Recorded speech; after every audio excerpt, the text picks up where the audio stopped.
Little Johnny was sent home early from school one day. His dad, seeing him walk into the house, was visibly confused and asked little Johnny why he was sent home. "I failed my math test," he told his dad. "How?" "We been studying all week for that stupid thing," his dad replied angrily. "First the teacher asked me, 'What is 4 plus 2?' And I said, 6. Dad nods in agreement. "Okay, that's correct." Then she asked me, what's 2 plus? And Dad, annoyed Johnny even failed. "That's the same thing." Little Johnny replies, "That's what I said." An elderly man in town had owned a large farm for several years. He had a large pond in the back. It was properly shaped for swimming, so he fixed it up nice with picnic tables, horseshoe courts, and some orange and lime trees. One evening, the old farmer decided to go down to the pond, as he hadn't been there for a while, and look it over. He grabbed a 5-gallon bucket to bring back some fruit. As he neared the pond, he heard voices shouting and laughing with glee. As he came closer, he saw it was a bunch of young women skinny dipping in his pond. He made the women aware of his presence, and they all went to the deep end.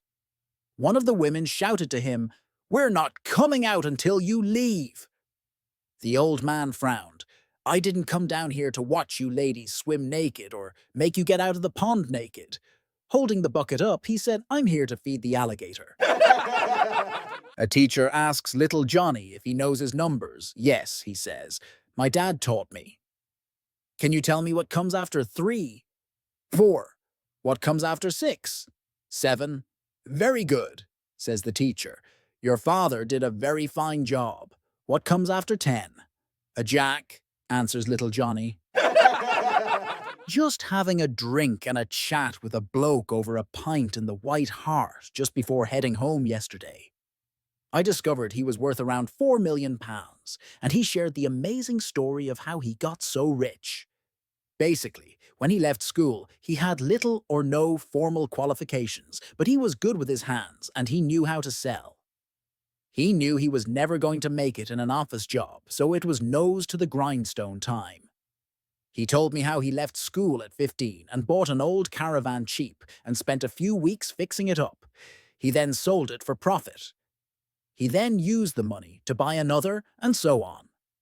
He did this a lot over the next 35 years, buying, repairing, selling, buying again. He eventually moved on to motorhomes in the 90s, and then onto cars in the last 8 or 9 years, even during the real bad times he plugged away. He worked long hours, sometimes not seeing his wife and kids for days in pursuit of his goal. Then his uncle died and left him 4 to million. A married couple in their early 60s was out celebrating their 35th wedding anniversary in a quiet, romantic little restaurant. Suddenly, a tiny yet beautiful fairy appeared on their table and said, "For being such an exemplary married couple and for being faithful to each other all this time, I will grant you each a wish." "Ooh, I want to travel around the world with my darling husband," said the wife. The fairy moved her magic wand and, abracadabra, 2 tickets for the new QM2 luxury liner appeared in her hands. Now it was the husband's turn. He thought for a moment and said, "Well, this is all very romantic, but an opportunity like this only occurs once in a lifetime. So, I'm sorry, my love, but my wish is to have a wife 30 years younger than me." The wife and the fairy were deeply disappointed, but a wish is a wish. So the fairy made a circle with her magic wand and, abracadabra, the husband was 92 years old. She just turned 50 and treated herself to a facelift. 15,000 later, she looked in the mirror and couldn't believe it. She looked amazing. On her way home, she stopped at a newspaper stand. With a big smile, she asked the vendor, "Mind if I ask, how old do I look?" He studied her face. I'd say 32." She laughed. "Wrong. I'm 50." Feeling great, she popped into a fast food place to grab a coffee. She asked the girl behind the counter the same question. Honestly, you look about 29. She grinned. Nope, still 50. Now she was floating on air. She stepped into a candy shop. How old do you think I am? She asked the guy behind the counter. He squinted a bit. 30? Wrong again. I'm 50. She beamed. At the bus stop, feeling bolder than ever, she turned to an old man sitting beside her. And what about you, sir? Any guesses? The man chuckled. Well, I'm 78. Eyesight's not what it used to be. But when I was young, we had a trick. A trick? She asked. Yup, he said. If I can feel under your blouse for a minute, I can tell you exactly how old you are. She laughed it off, but curiosity got the best of her. All right. Why not? She said. He carefully placed his hands under her blouse, felt around gently, lifted, weighed, paused. After about a minute, she asked, Okay, so how old am I? He slowly pulled his hands back and said, You're 50. She was stunned. That's amazing! How did you know? He smiled. I was behind you at McDonald's. A blonde and a lawyer are on a plane, and they're sitting next to each other. The lawyer gets bored and decides to play a game. He asks the blonde to join.